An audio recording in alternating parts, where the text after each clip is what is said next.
I heard some interesting books from Prague have arrived at the castle. There's one I'd like to borrow. An alchemist's cookbook. A sand-coloured cover, embossed. Yes, several rare and astonishing books have arrived from Prague. But why are you interested in an alchemist's cookbook, of all things? There are some interesting ideas in it. I've heard there are some interesting ideas in it. Every alchemist is in dogged pursuit of wisdom, especially those from Prague. Perhaps you know more about that book than I do. Well, I'll have to disappoint you. Lord Nickvard Libak helped me sort the new books at the time, and the one you're looking for caught his attention. He left with it before I could even discover what it's about. All I remember is the author's initials, B.B. I'm fairly benevolent when it comes to lending books, and I appreciate Nickvard's help, but he's had it borrowed for an excessive amount of time now. I'd like to ask him to return it, but he's been avoiding me. What could be behind it? Why would Nickvard suddenly be avoiding you? I have a sneaking suspicion. It seems Nickvard lost the book. I've warned him repeatedly not to carry borrowed books around with him, but to leave them in his chamber and read them there. But Nickvard is old and stubborn, and this is how things turn out. Books aren't for fools. The price of such a book must be incalculable. People like Nickvard are too dumb to understand. But I digress. As I said, Nickvard is intentionally avoiding me. But I've made headway. I've managed to find 3 people who've spoken to him recently. Bertha the cook, Regina the maid, and Hirsch the hand. Does he avoid nobles? For a nobleman, Nickvard is quite wary of his own kind, speaking only to servants. I'm surprised that he's ever spoken to anyone but myself. Nickvard is a loner, which is also why I suspect something bad has happened. Now that he's decided to leave his shell, that is. But I'm afraid that's all I've managed to find out. Since Lord von Berkhove's arrival, I've been preoccupied with other matters. I'll find a book for you. I'll help you. I'll ask all 3 and see if they lead me to Nickvard. Many thanks. If you aren't sure what to do, stop by and we'll discuss what you found out. Where can I find these people? Before I go, can you tell me where I can find those people in the castle? Who, exactly? Nickvard? You said Nickvard is avoiding you. Where at the castle does he live? Are there any places he frequents? Nickvard lives like a hermit here at Trotsky. Like a ghost. His chambers are in the Crone's Tower, but God knows if he's ever slept there. He took his meals down in the Crone's kitchen.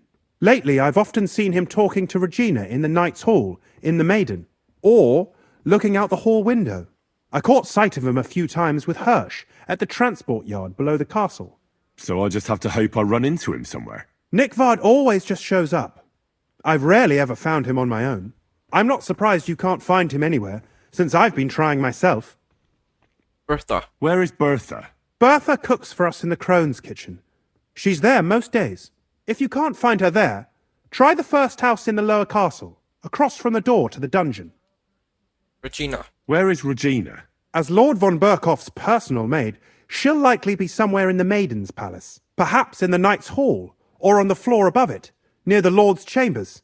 She even sleeps there. Hirsch. Where is Hirsch, the stable boy? I've seen him with Hirsch at the transport yard below the castle. He sleeps in the house directly across from it. I don't know him much, though. That's everything I needed to know. Okay, game saved.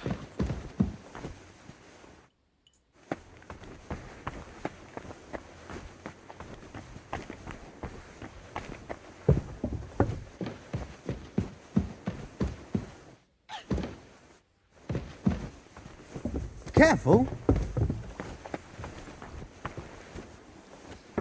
God bless. Greetings. I'm looking for Nickvard. The scribe told me you might know something about him. Well, I'm waiting for Lord Libak to stop by. I brewed him another phial of medicine, but I don't even know if the last one helped. I told him to stop by for another one soon. I reckon he must be feeling better. Where did he go then? Did he say where he was headed? I can't say. I promised Lord Libac his secret is safe with me, as well as his phial of medicine. Oh, come now. Nick Vard misplaced an important book somewhere. A sort of alchemist cookbook. I need to find it. I remember the recipes by heart. And Lord Libac's secret is certainly worth more than any book. Listen to me closely. Listen, Bertha. 15. Okay, oh, wow. I'm a nobleman's confidant. I truly respect your honesty. I'm in the service of a nobleman myself, and I know what's expected of us in cases like these, whether it's Nick Vard's illness or political machinations over the fate of our kingdom. Both carry equal weight when spoken about behind closed doors, I'd say. I stand by my principles in matters like that. Lord Libac's troubles can hardly compare to what you're talking about. It's really quite a trifle in comparison. So you'll tell me then? Well, it's a common potion for a bellyache. Just better tasting. It helps your meals go down easier and come out slower the other end. In that regard, Lord Libac had, well, how to say it? Everything came out much too quickly. Don't be afraid to say it. Just say it. He shot himself. It was in the privy down below the Crone, by the training ground below the guardhouse. I helped him clean his hose and made him the medicine, and I promised that I wouldn't say anything. Lord Libac is quite particular about the impression he makes on the young maids, you know. He didn't want this little episode to put them off. That's why he didn't use the privy near the maids' quarters, though it's closer to his chamber, but to the arena instead, and only when there weren't any soldiers around. But this time, it caught up with him. Is that all? What else is there to say? That the entire time he looked as if he'd done the worst thing in the world. It happens to the best of us. And I told him as much then. I'm just surprised he never came back for another file. I must say, he did look as if the fate of the entire castle was suddenly on his shoulders. I don't know if this is going to do me any good. Well, you could have found a worse clue. Thanks anyway. Okay, that's one.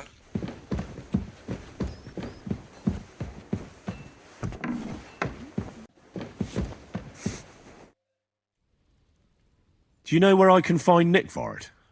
The scribe said you might know. Erazim is suddenly interested in Nick Vard and me. You don't say. But when I need him to read something for me, he never has the time. I'm sorry. I was asking about Nick Vard. Aye, I heard you. Say, can you read? I can. In that case, would you mind reading this message I have from Nick Vard? I'll read it to you. Show me.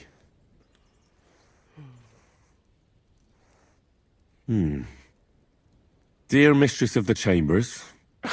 What is it? Oh, what I wouldn't give to get messages from someone else. Say, Lord Capon. Never mind. Read on. Though I reckon it interests you more than me. Persevere. We shall soon escape the dungeon of those two women.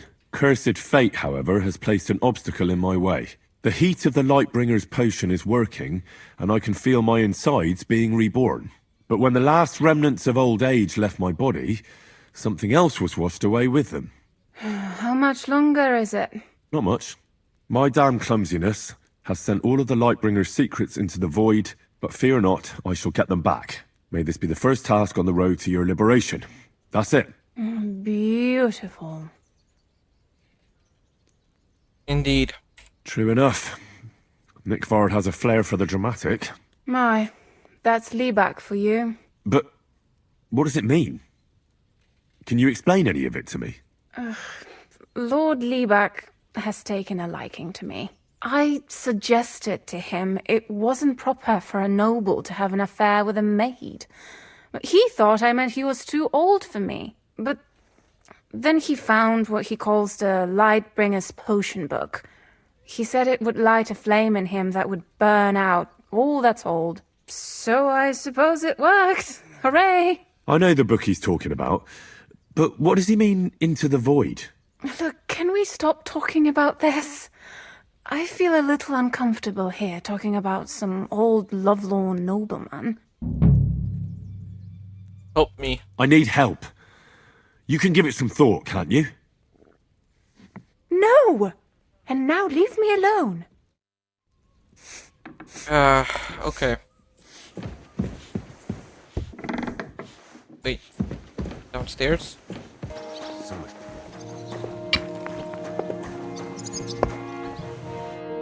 Greetings. What brings you here so early in the morning? About Nickvard. I'm looking for Nickvard. The scribe told me you might know something about him. Hey, Nick. I mean, Lord Libac. I almost forgot about him. I suppose his task wasn't so pressing. Hmm? Task? What task? Nick Libac, that is, entrusted me with a big task quite a while back. He's a castle lord. Obviously, I had to obey him. But then I heard what another castle lord was planning, von Berghoff, and I had to obey him even more. He says there's a war on. So here I am, ready to go off to battle. I need to know more about what Nickvard asked you to do. No. There are new rules now. You have to prove you're not a spy. What are you blathering about?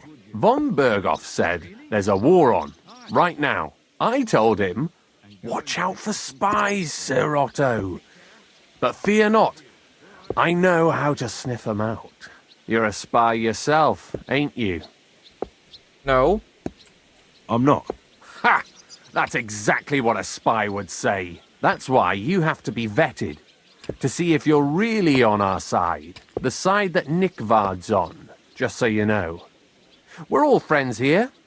You can join us. I'd like to. Hold your horses. First a test. Tell me what you want from me, then. A sword. Sword? What sword?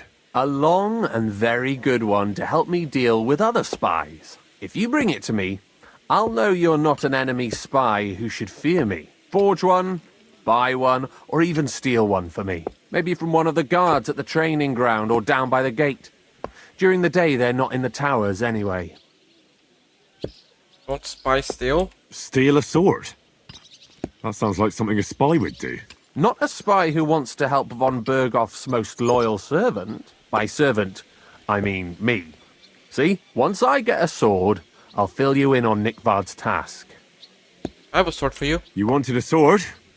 So look at what I got for you. That's perfect. Lovely. I don't think you're a spy. Can't say for sure, but you seem all right. What about Nickvard, then? Nickvard asked me to do something for him. He must have admired my devotion to Lord von Berghoff. Either way, Nick looked troubled and not very healthy. He wanted me to fetch him something he lost outside the castle, and I told him I would. At least I could check to see if anyone was sneaking around about the castle. But then Nickvard clutched his belly and ran off. So I never found out what he wanted, or from where. That's all. Aye. If you run into Nickvard, ask him if he still needs it or whether he found it himself. I'll be going into war soon, so I don't have time for these things, see? I'll tell him.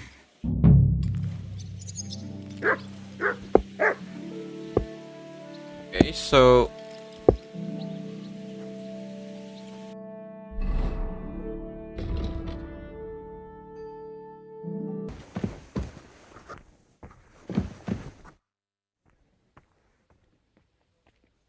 About that lost alchemy book. Please tell me you found it. Not yet. But I searched for Nickvard, and I have some clues. Tell me what you've learnt, then. It looks like Nickvard brewed some sort of potion from the book. He told Regina it would restore his youth, but the potion didn't sit well with him. He must have spent a lot of time on the privy at the training grounds below the Crone. Bertha brewed a digestive potion for him, but it didn't work. When he wasn't shitting or writing notes to servants, He asked Hirsch to bring him something from beyond the castle walls. He lost something there, and then he vanished without a trace. What do you think about it? You said that Nick Vard had a habit of carrying books everywhere with him. If that was the case with the alchemy one, it's possible it fell down the latrine while he was shitting by the training ground. And now it's lying somewhere on the cliffs beyond Trotsky. That actually sounds quite likely to me. Let's pray he didn't use it to wipe himself. Go there and look. Perhaps you'll find the book, and Nick Vard too.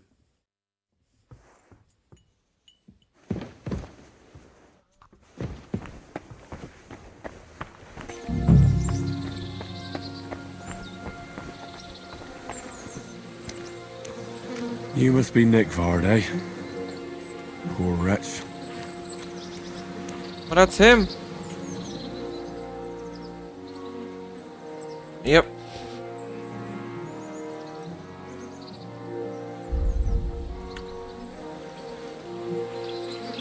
But where's the book?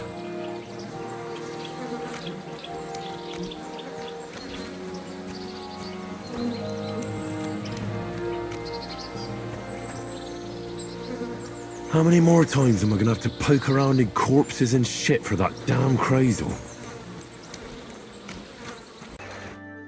God bless, Henry. I have the book. I have the book for you. Well, I must admit, I haven't had an apprentice this handy in a long time. Zinnik has nothing on you. I didn't even look inside. You had a treasure like this in your hands, and you weren't even curious to have a peek? Well, I suppose it's not for everyone. I'll have a look for myself. This really is something. But why is it all covered in shit, for fuck's sake? Don't even ask. Let's just say the scribe didn't have it. It actually wasn't even in the castle. Under it, really. Refining saltpeter. Boil wine and alum. Grind. Of course, it makes sense. I'll study the rest on the way. Well, the last chapter of our story of knowledge awaits us. The grand finale. What now? So what now? Do you have another job for me? Charcoal.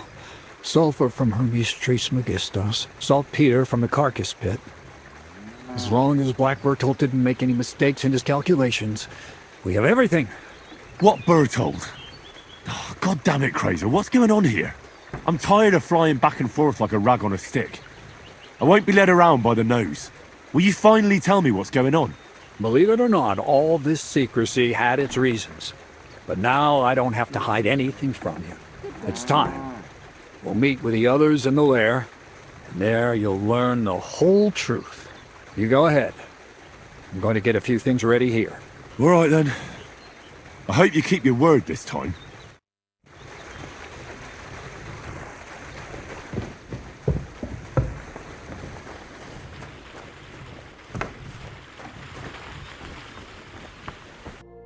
What'll happen now? Our last supper, with only one but very filling course, awaits us. Krazel, please. For once, just once, tell me what's actually going on. And rob myself of enjoying your blissful ignorance? Not a chance. Tell me yourself. What do you think is going to happen? He'll kill me. Well, to tell the truth, I'm not expecting anything good. We're in a remote place. One of me, 3 of you. You've got no use for me anymore. So you'll try to get rid of me like an inconvenient witness. That'd be too easy. It'd be more torture to listen to another of Krazel's lectures.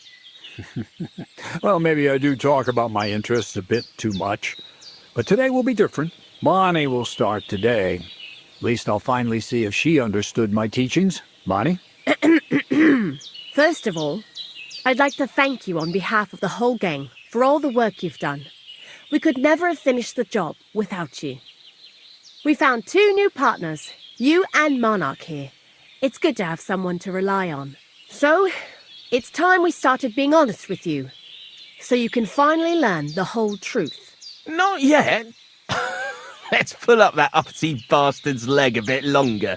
That's the fun part! Speak, Bonnie. Never mind him. Speak. All right then. This whole time, you've been collecting ingredients and clues for us. But, so you wouldn't go nosing around, we always told you it was for something different than it actually was. The miller here calls it tackets.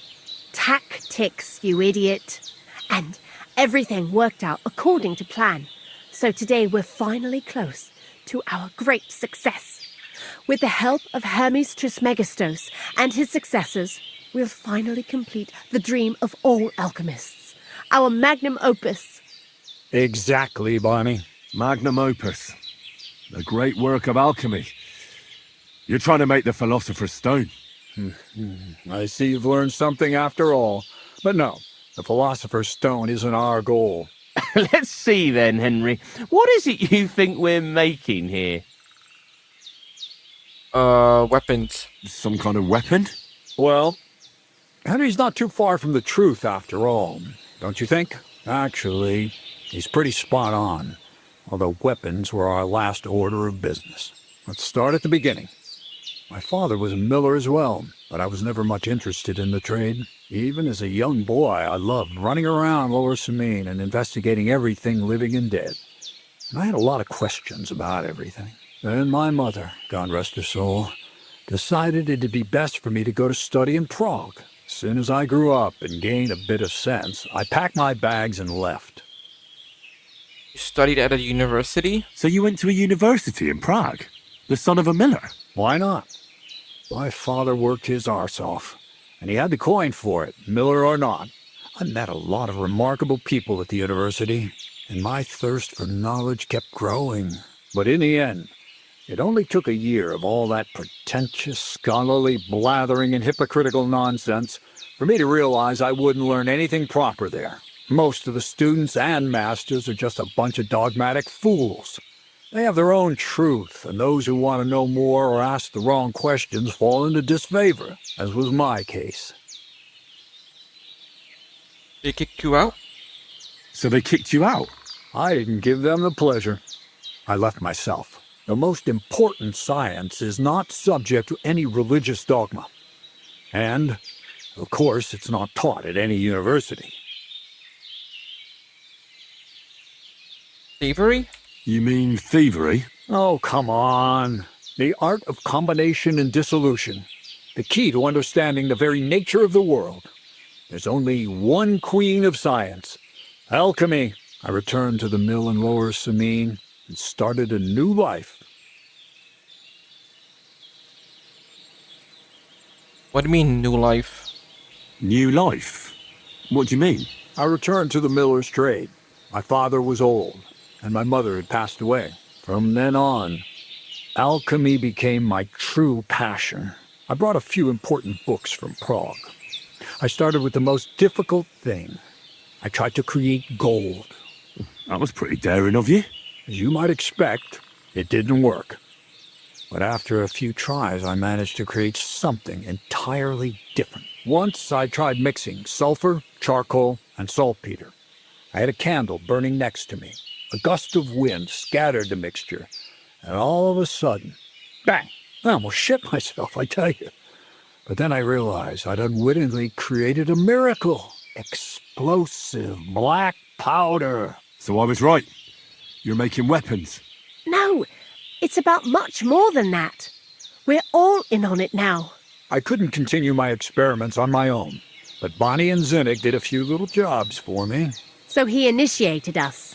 But we just still didn't know how to do it right and not blow ourselves up in the process. And we used up a huge amount of saltpeter and sulfur.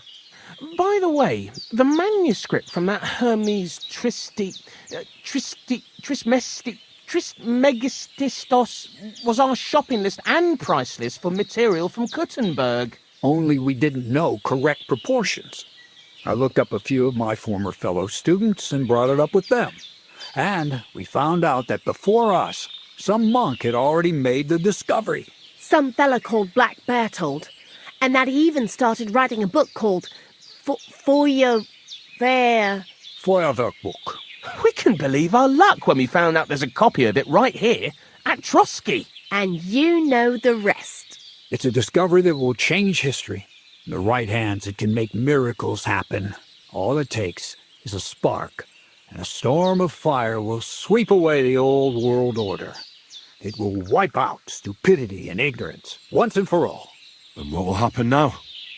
As I said, we're about to have our last supper on our journey to satisfy our hunger for knowledge. A feast of smoke and fire. Black Berthold never finished his book, because he never had enough ingredients for his last great experiment. But now, thanks to you, we do. We can finally finish Berthold's work and finish his book. We'll see with our own eyes what a barrel of black powder can do. I hope you're as excited as I am. Before we get started, there's something I want to know. What's written in the book? This book, Feuerwerkbuch, what's written in it? Everything you'd want to know about black powder.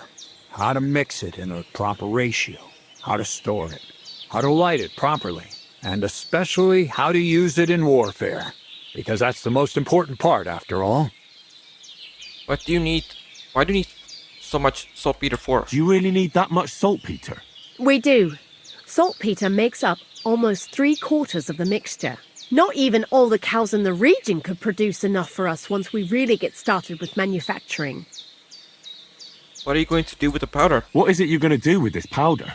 During wartime, like it is now, a flammable and explosive mixture like this has more uses than you can imagine. If we had a few big barrels of the stuff, we could demolish Trotsky if we wanted to. And maybe we will. All of us here are truly passionate about the idea of a new world, and now it's within our grasp. What did you study? What is it you studied at the university? I was supposed to become a preacher. That fits you. Maybe you'd even be a good preacher. Maybe I would. Maybe I wouldn't. God has a path prepared for each of us. And each of us here decided not to follow it. I was supposed to be a dyer, but I was too lazy to work 6 days a week and soak my hands in lye. I was supposed to become a nun, but I didn't want to give up the booze and fellas. And I've already told you everything. The world is what you make it. How did you come to thievery? How did a scholar and an alchemist become a thief? Prague is a big city, and a poor student has no chance of getting a decent place to sleep or even something to eat. Learning to shop with 5 fingers was the first requirement for survival. We're all masters of our own destiny. I've heard enough. Now I want to see that with my own eyes. Let's do it then. Bonnie, is everything ready? Indeed it is. We can get started. Long live the beautiful new world.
Looks like it ain't working.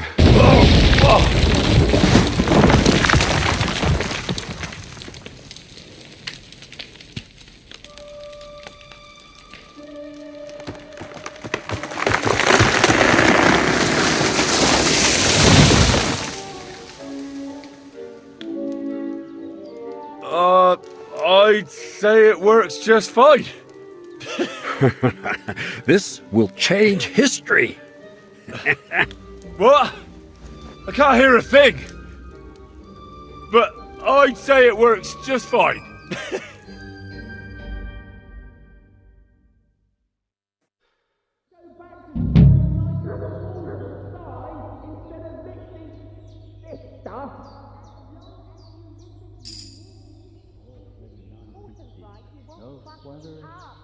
I might actually listen to you if my ears ever stop ringing.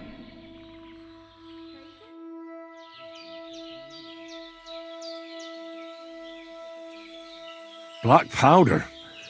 Well now. You didn't expect that, eh? Not at all. We're in the middle of the forest next to a mill. Who'd have expected exploding trees? Aye, well, never judge a firework book by its cover. Did Crazel tell you that joke? Corva, how do you know that? Anyways, I hope the miller gives us a bit of extra coin now things has finally worked out. In the worst case, you can go back to licking the walls of pigsties. But next time you'll be coming with me. See you soon, my friend. Why do you work for the miller? Well, how can I put it? Anywhere else they'd have kicked me out by now. The miller's the last person who'd still give me a job. He says every idiot is of some use at least. And you see that as a compliment? I see a coin in my hand every week. That's all I care about. What did you do before? What did you do before you started working for the miller?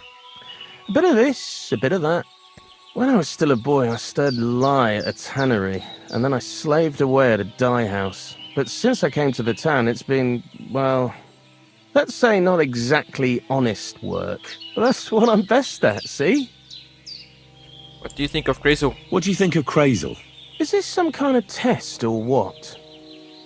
I can think what I want, and I keep my opinion to myself.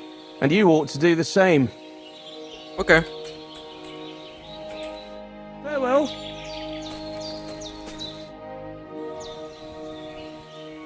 Black powder?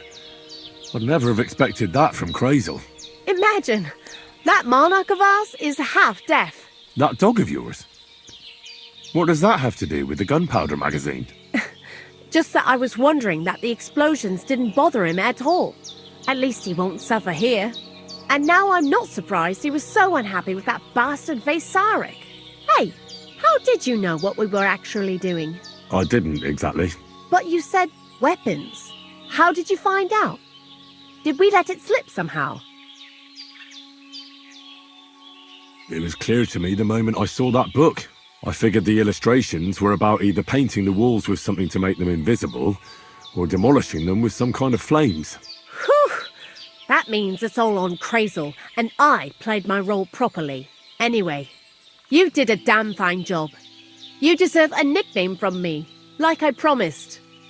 We're going to call you Sourdough. Why sourdough? Sourdough? Well, when you came here, you were kind of unrefined, grey, nothing much. But as you gained experience, you rose and rose until you've risen into a companion we need not be ashamed of. Take care then, Sourdough, and come back and visit sometime.